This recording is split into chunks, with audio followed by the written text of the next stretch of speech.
नमस्कार विद्यार्थी मित्रांनो, स्वागत आहे पुन्हा एकदा नेक्स्ट स्टेप अकॅडमी या युट्यूब चॅनलवरती। तर आजच्या व्हिडिओमध्ये आपण बघणार आहे तुम्ही जो सीईटीचा एक्झाम दिलाय त्या सीईटीच्या एक्झामची आता काय आलेली रिस्पॉन्स शीट आलेली आणि आन्सर की आलेली आणि तुम्हाला त्यामध्ये जर एखाद्या प्रश्नावर काही ऑब्जेक्शन घ्यायचंय तर तुम्ही काय करू शकता, त्यावर ऑब्जेक्शन घेऊ शकता। याबाबत आजच्या व्हिडिओमध्ये आपण बघणार आहे। त्यापूर्वी जर तुम्ही चॅनलवर नवीन असाल तर चॅनलला लगेच काय करा विद्यार्थी मित्रांनो, सबस्क्राइब करा। या चॅनलवरती तुम्हाला सीईटीच्या ऑल अपडेट येतात।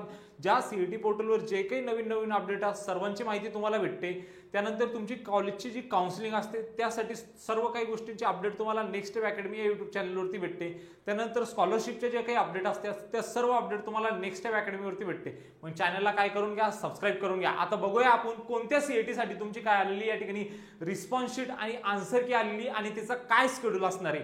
बघा आपण आलोय बघा या ठिकाणी www.mahacet.org च्या ऑफिशियल पोर्टलवरती। ओके, आणि तुम्ही जर या ठिकाणी स्क्रोल केले तर या ठिकाणी काय दिलेली तुमची एक नोटीस दिलेली आहे। आता काय दिले या नोटीस मध्ये जाणून घेण्यापूर्वी जर अजून पण व्हिडिओला लाईक आणि चॅनलला सबस्क्राइब केलं नसेल विद्यार्थी मित्रांनो तर काय करा, चॅनलला व्हिडिओला लाईक करा, चॅनलला सबस्क्राइब करा। ओके, बघूया आपण नोटीस मध्ये काय दिले। बघा ही नोटीस आहे बघा तुमची।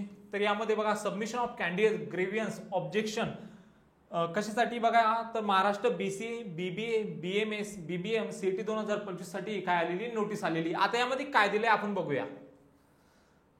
बघा यामध्ये जे महाराष्ट्र बीसीए बीबीए बीएमएस त्यानंतर बीबीएम सीईटी 2025 यासाठी तुमचं schedule for display of question paper या ठिकाणी काय येणार, तुमचं डिस्प्ले क्वेश्चन पेपर डिस्प्ले केले जाणार याच्यासाठी हा शेड्यूल आहे। आणि यासाठी कॅन्डिडेटचे रिस्पॉन्स करेक्ट आन्सर की तुम्हाला या ठिकाणी शो होणार आहे। आणि तुम्हाला जर त्या क्वेश्चन वरती काही जर ऑब्जेक्शन घ्यायचं असेल तर तुम्ही काय करू शकता, ग्रेव्हियन्स साठी अप्लाय करू शकता। याचा जो शेड्यूल असणार आहे बघा 16/5/2025 ते 18/5/2025 या दरम्यान काय असणार आहे तुमचं या सगळ्याचं शेड्यूल असणार आहे बघा। त्यानंतर बघा जर तुम्हाला काही समजा तुम्हाला एखाद्या प्रश्नावरती काय घ्यायचंय, ऑब्जेक्शन घ्यायचंय तर यासाठी तुम्हाला 1000 रुपये फीस पेड करावी लागणार आहे। आणि ही जी फीस असणार तुम्हाला नॉन रिफंडेबल असणार आहे विद्यार्थी मित्रांनो। आणि ही सगळी प्रोसेस तुम्हाला कुठून करायची बघा, कॅन्डिडेटच्या लॉग इन मधून काय करायची, तुम्हाला ही सर्व प्रोसेस करायची विद्यार्थी मित्रांनो। त्यानंतर बघा तुम्ही ग्रेव्हियन्स साठी ऑब्जेक्शन करताय तर तुम्हाला त्या क्वेश्चन साठी काय होणार, यामध्ये एक ट्रॅकिंग फॅसिलिटी अवेलेबल करून देण्यात जाणार आहे कॅन्डिडेट साठी। ओके, तर तुम्ही काय करू शकता, सीईटी पोर्टलवर जाऊन तुमची आन्सर की चेक करू शकता। आणि तुम्हाला जर एखाद्या क्वेश्चन साठी जर ऑब्जेक्शन घ्यायचं असेल तर तुम्ही ते घेऊ शकता।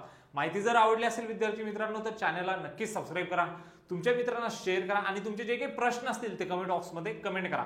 भेटूया मग अशाच एक मोर इन्फॉर्मेटिव्ह व्हिडिओमध्ये, तोपर्यंत थँक्यू।